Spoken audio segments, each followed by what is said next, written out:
Bonjour et bienvenue à l'Université d'Ottawa. Welcome to the University of Ottawa. My name is Serge Blais. I'm the director of the Professional Development Institute here. Well, today's your lucky day. All right. So not only are you getting this special event for free, but you're getting none other than Kealey as your presenter. Caroline will talk about chaos and change and about how change itself has changed. I mean, let that sink in, right? And she will be proposing new approaches to dealing with this evolving situation. Caroline Kealey is an internationally recognized expert, facilitator, instructor, and author in the area of communication and change leadership. She was presented with the Best of the Best award, no less, by the International Association of Business Communicators and is a graduate of the Wharton School of Business Leadership.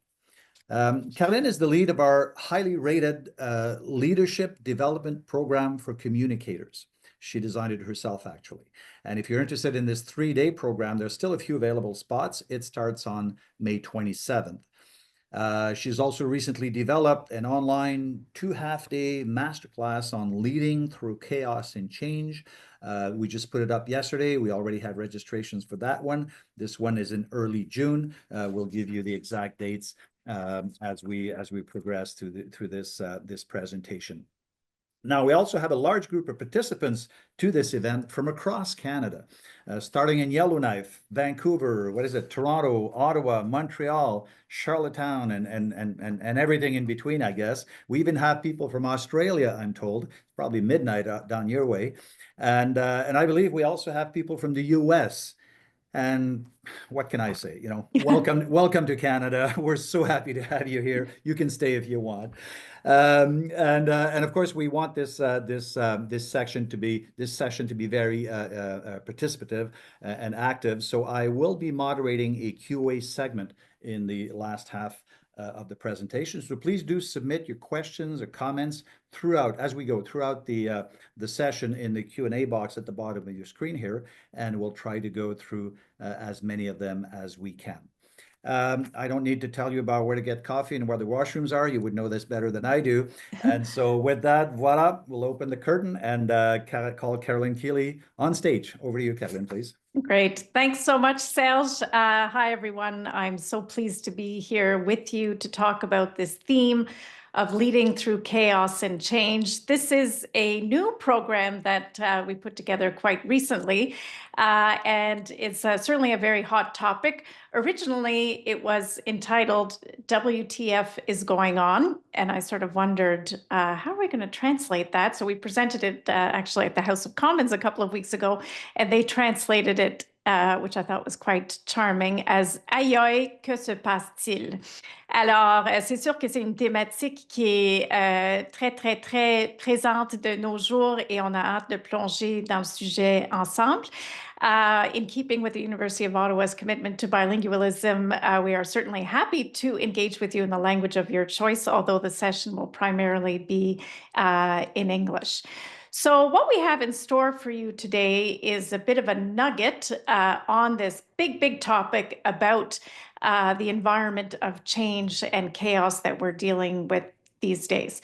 So in essence, what I want to explore with the hour that we've got together is what's going on, what does it mean, and importantly, where do we go from here? A good place to start, I think, is that I see my role as a trustee and a steward of your time and attention, and I take that role very seriously. So we're going to want to make sure to get what you need out of this session. I'm going to assume if you've signed up for this webinar that you are not in the market for platitudes and outdated change management bullshit that really doesn't work these days. Instead, what we're trying to do is wrap our minds together, and I must say I'm in the same process as you are in trying to do some sense making around the particular nature of change and chaos that we find ourselves in these days. So it's really not the old school approach to change management, although there are some principles that still remain.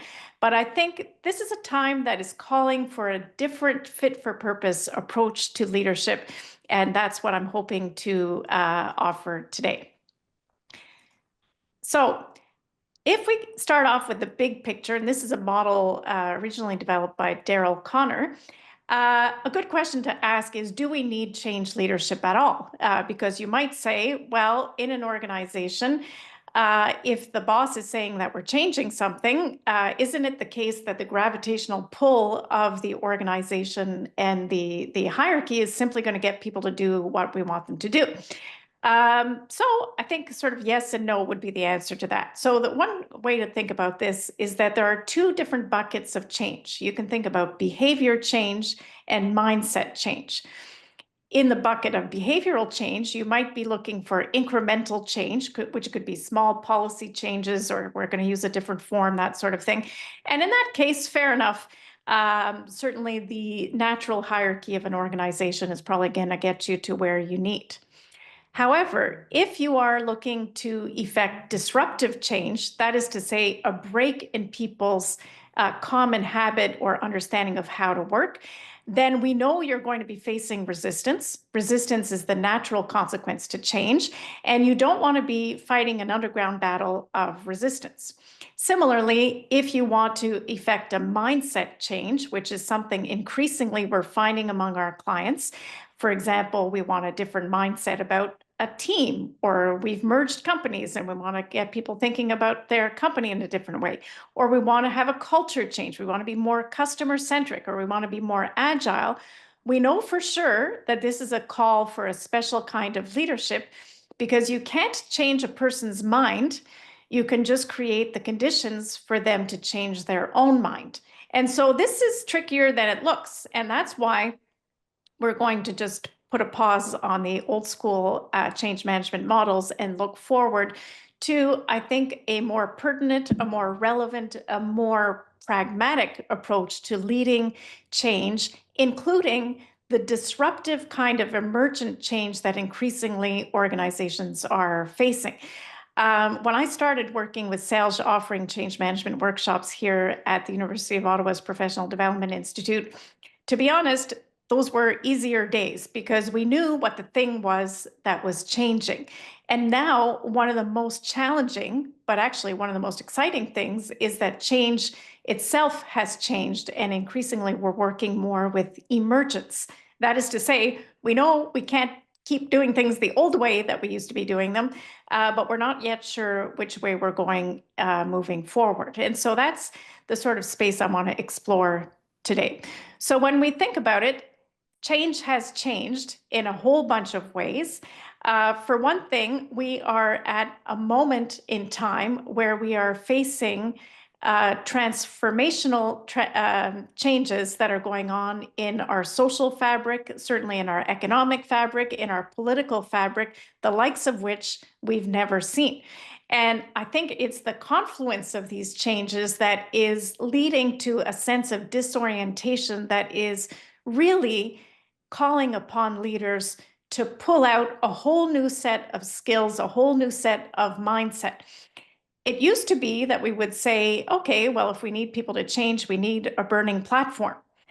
At this point, I think we can agree the house is on fire. We're way past the burning platform. The house is on fire. And we want to make sure that as leaders, we're not so freaked out that we don't have the mental space to call the fire department. And similarly, we also want to make sure we're not that person, and I'm sure you've all seen such people who are standing there ironing the sheets when the house is on fire.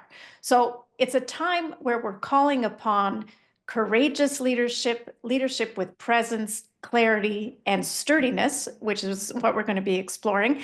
And so the invitation is to hold on to what we know from change management. I'm sure many of you have taken sessions on change in the past. In fact, I know many of you here today have taken sessions that I've done on the topic, but also to go further in terms of thinking in a more imaginative and I think a more practical way in terms of the kind of leadership that our time is calling for. So at this point, I'm going to ask my colleague Jordana to share her screen, and we're going to launch into a bit of a Mentimeter exercise, because I'd love to get a sense from you in terms of the kinds of changes that you're working on and challenges that you may be facing. So I'm going to stop sharing, and we're going to have Jordana share her screen in a moment. in the meantime, I see Elise is asking an excellent question here about resources. And yes, at the end of this session, I'm going to be giving you a curated list of resources, and I can ask Jordana to put the URL in the chat, please, or perhaps the Q&A. And I've put together my recommended readings, videos, and podcasts. So that's a great question, Elise. Okay, so now I'm going back here to our menti.com. So this is the address at the top of your screen for our Mentimeter poll. And what I want to know is using the code for our room, which is also at the top of your screen. So 6505-7141. So we're just going to try to do a bit of a quick diagnostic here. So how would you rate the overall level of disruption in your organization from a scale of 1 to 5, where 5 is high? And not surprisingly, we are definitely in the high end. So we've got 199, 200 participants, and about 72 of you have filled out the poll. So I'll give you another moment to do that. And in the meantime, Jordana, if I can ask you to respond to Elise's question with the URL for our resources, that would be great. I'll just do that after the Mentimeter, sure. if you don't mind. Perfect. That's great. Thank you. Okay, so, well, this looks actually like a nice little staircase that we've got going on here. And clearly we are overwhelmingly in the high to very high part of the spectrum, which is good. Now that I think about it, we could have also invited you to answer a question, answer this question with "I don't know," because what I'm finding increasingly is that nobody has a view of all the changes going on in an organization. And we tend to see that the IT people are thinking about IT change and the HR people are looking at organizational change. And one of the things in terms of responsible change leadership is to make sure that we can handle the whole scope of change and not get into a situation where change overload threatens your capability to deliver. So if you're thinking to this question, I don't know, that's also a fair answer, because you may not have that full spectrum of visibility. Okay, let's go to the next question, please.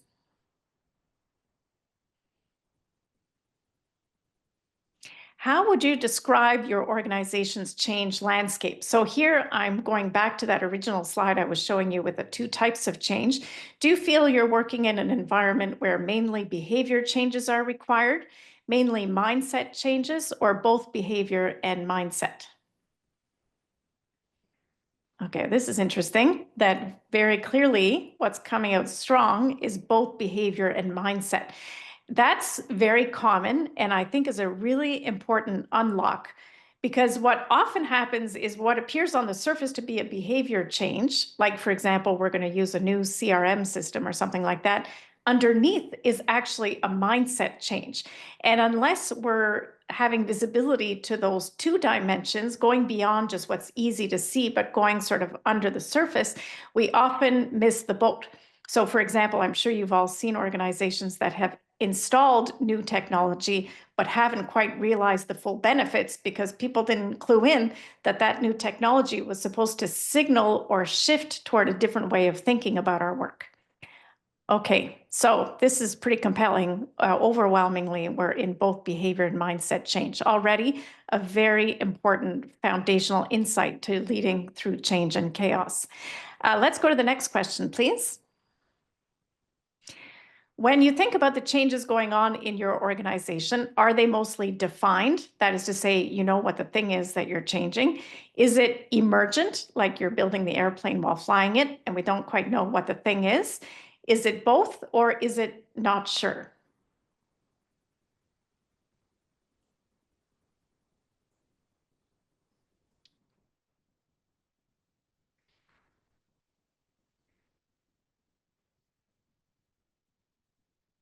Okay, so we're seeing most of you are in the both bucket. So, you know, the short story summary here is that very few of you, less than 5%, are at a defined change. So again, that's so revelatory because we see that the quality of change is different. It is being co-created while we're working. Really interesting. And again, fair ball, some of you aren't sure, which is fine. But this is good information because the whole premise here is we want change leaders to be set up to succeed. And so we need to be able to understand what game are we playing in order to be set up to succeed. Let's go to the next slide, please. Is your role as a change leader clear? Yes, no, or hell no? Aha. So, survey says that relatively few of you have a clear change role. Again, this is extremely common. So I asked this question in the spirit that clear is kind. And so if you want to show up and contribute as a change leader, we have to make sure that you're set up to succeed. And that starts off with understanding your role. Are you the change sponsor, meaning the executive who has the authority and the responsibility to sanction a change? Are you perhaps more likely a change leader or a change agent? Because increasingly we find some interesting work where we can lead from any chair. So it doesn't have to do with your job title, because in fact, at any level, somebody can be a leader. But this is really foundational, is to make sure that you are clear on your role, whatever it may be. And almost certainly you're not the sole boss of the change, but you're part of a change leadership community, and understanding roles is an absolute foundational piece to success. So you want to slow down in order to speed up, because I see a lot of change leaders stepping on each other's toes or spinning in circles because it's not really clear. And this is especially true for the communications folks in the room. And I know we've got a ton of communication leaders, and this is where we often see comms leaders holding the bag because they're told they're in charge of change, but they actually don't have the access to the key levers, like, for example, training and governance. Next slide, please. Okay, now this is one of my favorite questions, and it speaks to the idea of state before script. So by the end of this session on leading through chaos and change, what is one word to describe the state you want to be in? So if you think about kind of how are you going to be feeling at 1 o'clock Eastern when the session wraps up, what state do you want to be in? And this is a word cloud exercise. So excellent. We're seeing understanding, calmer, confident, prepared, open. Terrific. Zen. I do usually have my little yoga bells, but I don't have them right now. I use those in my in-person session. Better prepared, ready, empowered, reassured. This is fantastic. And so what I want to say about this is that in many ways here, this exercise reveals a couple of useful insights. First of all, what you notice in these words is that they are almost all emotional. And that's because people experience change in the heart and in the gut, not in the brain. By the way, that's why most change communication fails, because people hold on to this delusional thought that they're going to send an email and get people to change, and we're working on the wrong plane. On sait que les gens vivent le changement dans les tripes, dans le cœur. And so what we want to do is be attuned to the emotional quality of our change. The other thing is, the reason why I'm asking this question is that in many ways, the medium is the message. So I'm trying to get across the idea of planning change in a more responsive, iterative, and fluid way. And so I'm going to try my best to do exactly that.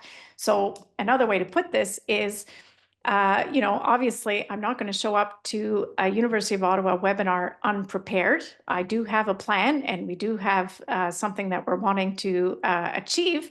However, we're also wanting to shift and respond to the needs that emerge from the group. And so the medium is the message here. We need to see what we're faced with and make sure that we're able to orient what we're doing to achieve that goal and have this sort of shorter window of time for iterative change. And so what I'm seeing here is some key ideas is confident, to feel more prepared and to be more informed. And so those are some of the main things that I'll be wanting to bring to bear. Again, I would welcome you to think about these techniques even in your own change leadership, because you may well find that when you're working with your teams, you can ask them these same kinds of questions. And so I'll invite you to think about today's webinar on those two levels. What may be useful to you specifically, but also what might be techniques that you can use with your team, like asking them questions related to state, and also trying to understand the nature of change that we're dealing with using some of these frameworks. I just want to pop in here. Kathleen mentions a great point about unprecedented times. And so absolutely fair. And this is something that comes up a lot in terms of history, like World War I, World War II, and so on. And actually, I had a call with Daryl Connor on exactly this topic. He is sort of my guru in change leadership. And he actually is the one who came up with the concept of burning platform. And I was getting at exactly this. Is it not the case that people, let's say in the London Blitz, were facing a level of disruption and fear that would be astronomically different than our reality, say, during the pandemic, when, yes, we were disoriented, but obviously we were generally safe and we're watching Netflix. We're not in the London Blitz, let's say, in terms of disruption of World War II. And I've been thinking a lot about this. I think where we're at is it is the nature of change that we're working on now that is different, not in any way to discount the enormous magnitude of disruption and threatening of world order that has been seen certainly in the past. But there are some aspects that are different in the experience now, and that's what I'm trying to attend to. Specifically is with not only the pandemic, which has been the biggest shift in the way in which we work since World War II, but it's the double whammy of the pandemic and then AI that I think is especially disruptive. Because as Yuval Harari has explained, AI is the first technology where the people that have invented it don't even know now how it works. And so there's an existential threat to people's sense of meaning, their sense of workplace contribution that has an unusually disorienting quality and is quite unique in that aspect of that technology. For example, you hear now of people who are suffering from FOBO, fear of becoming obsolete. So great point that this is not the first time that we've gone through huge conflict and disorientation. And it's an invitation to try to put our finger in understanding the nature of disorientation that we're facing now. So I really appreciate that point. Okay, so very quickly, to get a sense of the from to and understanding the way that our change landscape has evolved.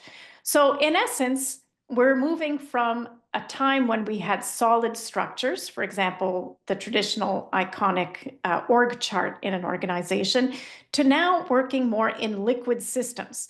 All of my clients are finding they can't keep up on org charts. And in fact, the way that communication and collaboration is happening is between the white spaces in the org chart. So the idea of a solid structure is melting. We used to be working mainly in planned change, as I talked about earlier, like reorgs or a new strategy or a new technology. And now the game is much more around emergence and adaptation. Virtually every change assignment I work in is continuous in nature. That is to say that there is not a point when we're going to say we're done, because we're constantly evolving. And that is leading to a lot of fatigue and disorientation. We used to talk about a burning platform, and while I have a lot of respect for the burning platform model, at this point, it's fucking burning. We've got that. What we need more is to move to certainty anchors. So what are some of the main things that we can hold on to give certainty? Because it's not the case that we are in a situation where we need to convey or inject a level of urgency. If anything, we're dealing in almost paralyzing levels of anxiety where people are falling into not just the freeze or the fight instinct of being threatened or anxious, but the fawn. Lots of people are just kind of giving up and feeling that they're just not able to contribute given the level of disruption. We used to talk a lot about resilience, which is great. That has sort of the connotation of bouncing back. So we've gone through disorder, now we're bouncing back. I'd like to invite a conversation around being regenerative in the way that a startup, for example, has to reimagine itself. And we don't want to be Blockbuster, we want to be Netflix. And then finally, we used to think about change being quite complicated, which is almost like a Swiss watch. It's, if you will, figure-outable. Now we're dealing with complexity. And in fact, the interesting thing is just at a time when AI is revolutionizing our workplace is precisely the time when we need leaders who bring the level of humanity, the level of interpretation, the level of insight that can't be replicated by AI because it's intrinsically human. And so that is kind of a paradoxical dynamic going on as we shift from a complicated to a complex state. Another way to put this is the following analogy. So if you bear with me here, in my parents' age, for example, working in career planning or thinking about where you're going in your career was sort of like being on a big ship, like a cruise ship of some kind. And the idea is that you are a passenger and you are moving in a direction that somebody else has determined and is basically pretty predetermined where you're going. In both of my parents' cases, they had stayed in the same job their whole lives. Somebody else was in charge. That somebody else is probably a white guy with thinning hair, and you're kind of along for the ride with a path toward a retirement and pension and so on. Now, the reality is much more like whitewater rafting. You could say we're actually working in the era of permanent white water. And that's a little bit scary, but it's also exciting because you've got a sense of agency that is quite different and you are not in a cruise ship. And in many ways, I would say that certainty is kind of overrated, right? We don't want a job where everything is boring and everything is the same. That's not right. Also true that we don't want total chaos. But I think the sense of agency is the unlock here. It is empowering, it is exciting, it is meaningful to be driving your own kayak and determining your future. But the main thing is you want to be eyes wide open as to what kind of setting you're working in. So first of all, lesson number one, if anybody's taking any kayak lessons, as I have had the pleasure of doing, the first thing you learn is you got to roll. You got to get used to seeing your world upside down because it's not a matter of if, it's just a matter of when that's going to happen to you. And I speak with some degree of legitimacy here because I was part of Canada's largest corporate downsizing in our history at Nortel Networks, where I figured I would be on that cruise ship my whole life, and here I am. So I would rather be in my kayak, have a sense of agency, have a sense of direction, but we're making forward progress in a way that makes sense for the landscape. That's really the key idea. So there's going to be rocks. We're able to navigate between the rocks, between these obstacles, and basically zig and zag in a forward direction. That is the closest I've found to an analogy that describes the challenge and the invitation of change leadership today. So if we think about what's going on from a technical perspective, at this moment is probably what we would call in the literature future shock. And future shock is defined when the rate and velocity of change outpaces our ability to absorb it. And I won't bore you with the details because you're all living in this already, but we have the existential threat of AI that I've already mentioned. We have the disruption of the pandemic and where we work and how we work. We have its resulting polarization, which is, again, still feeling its effects. We have climate change. We have social reckoning. We have now political threats, certainly in the Canadian context, the likes of which we've not experienced. And so the total effect of this is causing a profound level of disruption and disorder. The consequences that we see of future shock in organizations are the following. So for one thing, many of our clients report, especially executives, a rise of learned helplessness. And this is what I was referring to earlier. When some people are so fatigued and depleted by all of this change and chaos going on that they end up just sort of throwing their hands in the air and are not able to perform and sort of show up with intention and with forward momentum because they've kind of just checked out. We've got, as you know, a historically significant erosion of trust. So Edelman tells us that we've got record lows in levels of institutional and political trust for reasons also that you know already. But one thing that's important here is that the level of trust that remains relatively strong is one's immediate supervisor. And so that's really important organizationally. People are looking to leaders as a source for trust, and trust is a foundation of any form of collaboration or communication. We're definitely seeing a calcification of information cocoons. So this is true certainly in social media, that people are getting into this echo chamber dimension, but also within organizations. We see people are cozy in their little cocoon and their little silo. And I'm seeing certainly the most conflict that I have ever observed in organizations, because people are kind of head down in their little teams. They're working that way. And then when they pop up and they try to collaborate, then they're stepping on each other's toes. People are not having the same understanding of where they're going. And there's a reason why at the Canada School of Public Service, the dirty little secret is the most popular courses these days are about civility in the workplace, because people are bumping up against each other. We see on that topic a breakdown of relational infrastructure. I see this among many executive teams that I'm working with, as well as a generalized spiraling of complexification. So unfortunately, we've gotten very good at making things worse. And in this jacked up, anxious environment in which leaders are working, they tend to double down on trying to have more risk mitigation, more approval structures, more bureaucracy. And this ends up in a context where people feel at once overwhelmed and underwhelmed.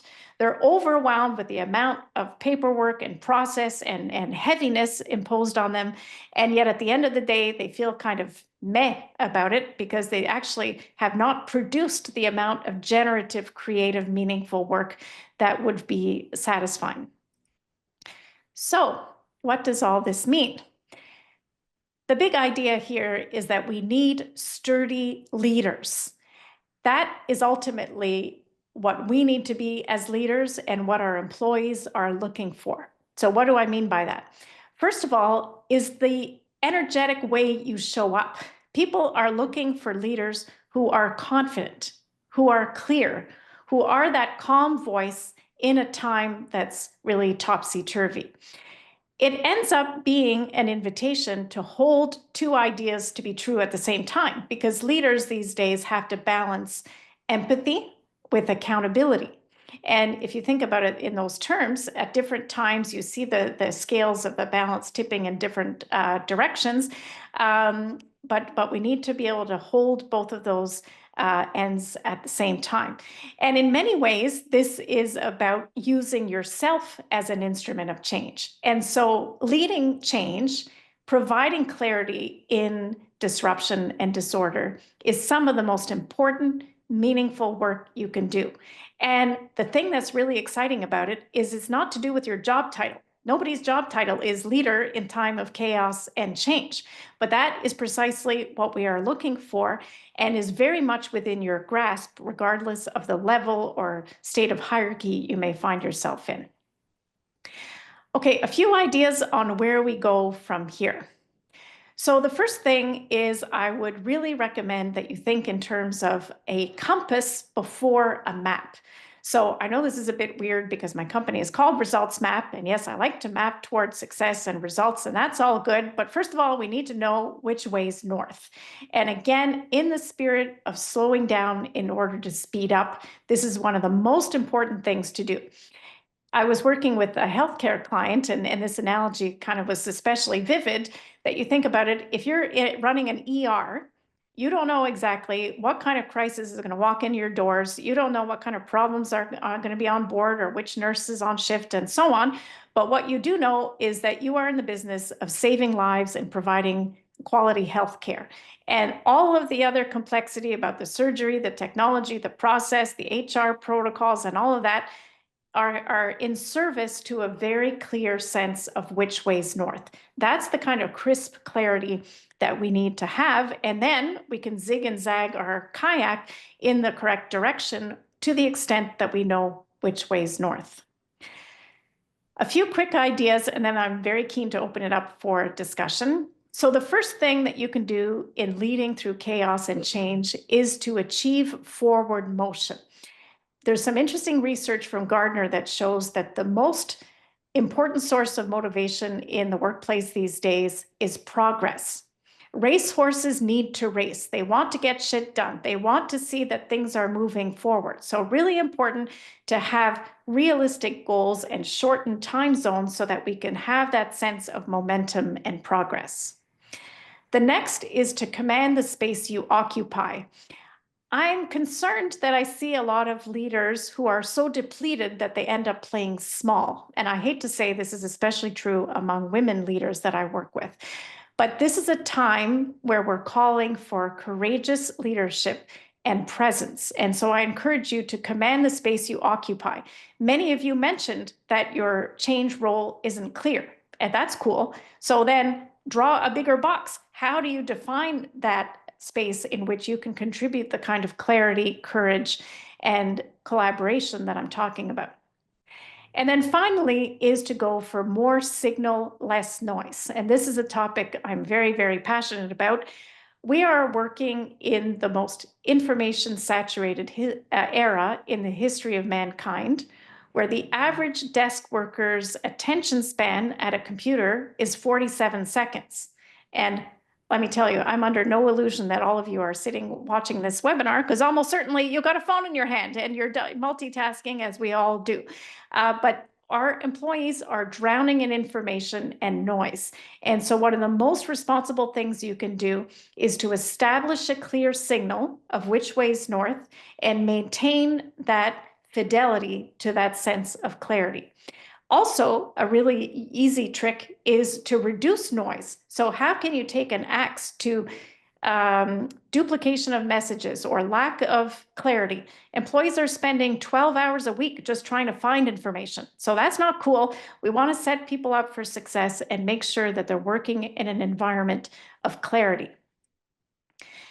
3 final touchstones that I would invite. So when you are in the fog of disorientation, disorder, and chaos, these are the 3 go-to touchstones that I would recommend. The first one is the sense of agency. So this is the kayak idea. And this works in a bunch of different ways, right? That you want to have sense of agency in your career and your direction. You also want to cultivate that sense of agency in your employees. You don't want to give in to learned helplessness, because you're trying to promote a world where we want, if you will, batteries included employees. We don't want batteries not included employees. And so you want to really emphasize this sense of agency. I was thinking in the Canadian context, we're talking a lot these days about the use of the word sovereignty. Actually, sovereignty starts in our kayak, right? It's self-sovereignty, sovereignty around our own mindset and the way in which we show up to work before we start thinking about other forms of, say, national or economic sovereignty. We want to think about belonging.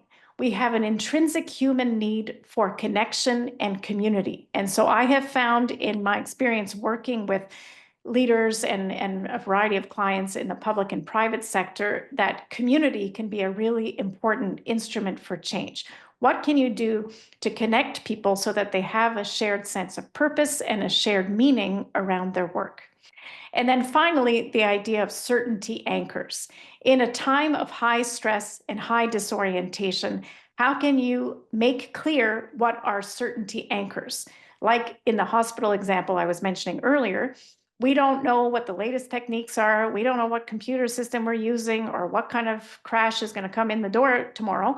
But we do know that we are here for patient safety. We do know that we have a charter of patient rights, and we have a strategic plan, or we have a leadership team, or we have a commitment to values, or whatever those things are. So I invite you to think about what are those certainty anchors for yourself that you can hold on to, and also how you can have conversations with your employees to identify certainty anchors so that you're reducing the noise and you're reducing the level of anxiety. Okay, so this is probably a good time to jump into seeing about questions that may have come up, and then I'm going to wrap up with a bit of a rapid fire on next best steps. So Serge, I think you were keeping an eye on our Q&A. Do you want to throw some questions at me? There are quite a few. I'm not too sure where to start, but I mean, just one here in no particular order. One is I find interesting is the imposter syndrome in this context. So presumably, I'm guessing that the question is, if I feel like an imposter, can I still lead change? Yes, this is such a great point. I would recommend Herminia Ibarra's work on this, and it is included in our list of resources, which I can just flash up on the screen here. If you see resultsmap.com/PDI 2025, I put Herminia Ibarra's book up there, which is called Act Like a Leader, Think Like a Leader. And she's the best I've seen on this imposter syndrome. And her whole point is it's normal to have an imposter syndrome, because if you are appointed to a leadership role and you're told to be authentic and have integrity, then all of a sudden you feel like you're pretending to be the VP when yesterday you weren't the VP.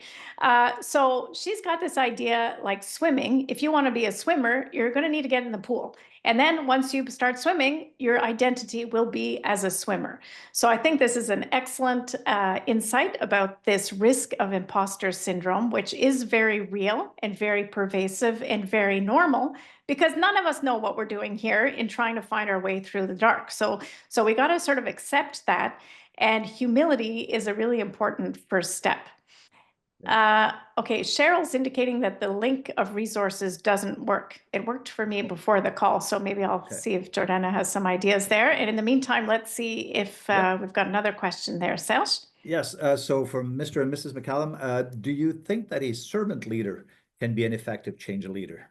Yes, I think so. That's interesting. I think servant leadership is a worthwhile concept to the extent that it's connected to people's sense of meaning and purpose, because that's really what propels leadership. So I think that can absolutely work in to the extent that it feels authentic to a person. So yeah, that's a really great point.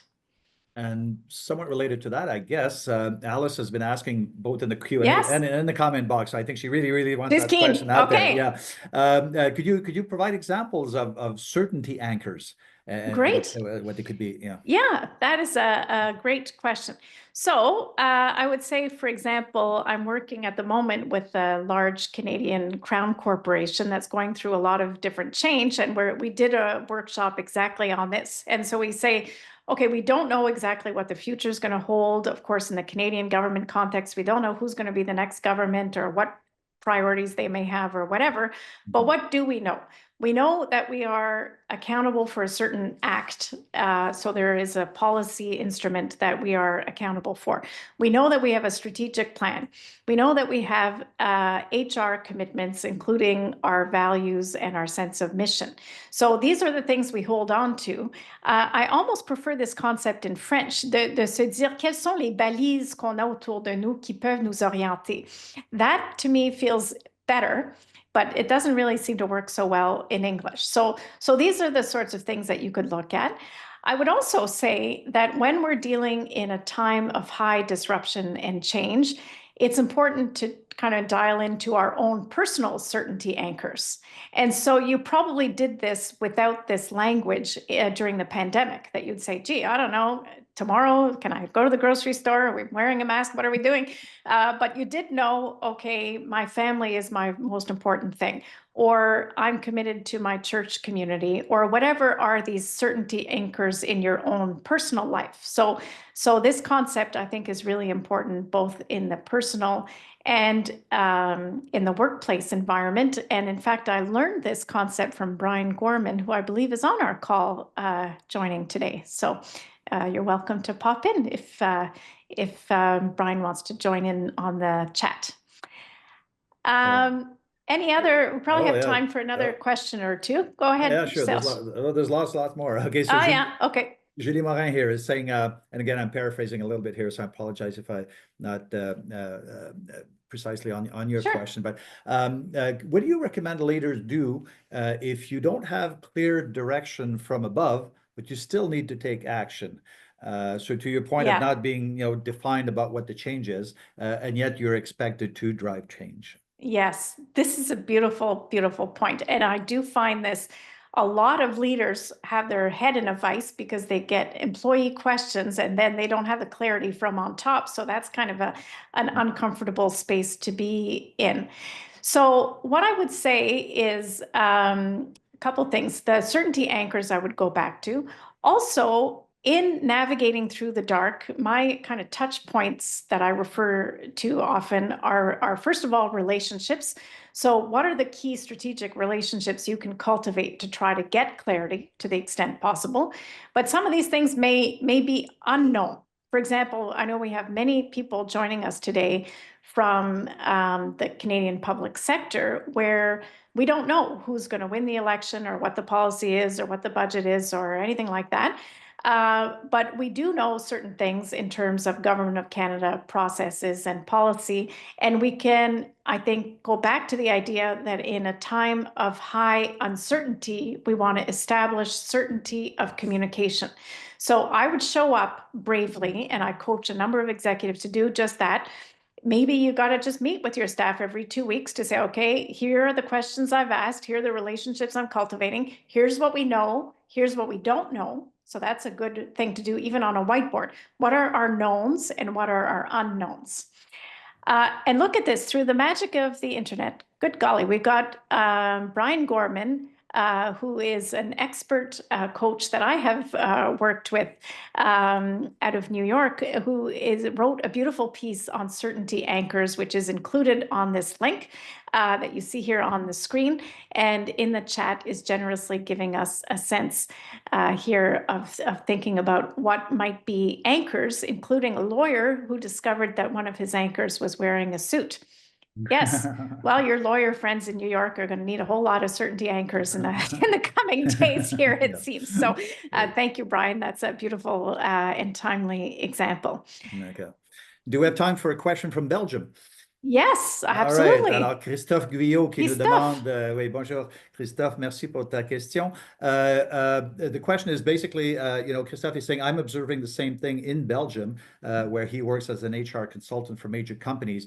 Do you have any information to confirm this? In other words, are these universals or is this, specific to North America? That is a really good question. I am working with a few companies in Europe, one big multinational in Switzerland, where anecdotally I'm seeing that same sort of pattern. I've also been working with the European Association of Communication Directors, who, as a professional community, I don't know if Christophe is in that space, but certainly the European communications leadership community seems to be absolutely identifying these same sorts of patterns.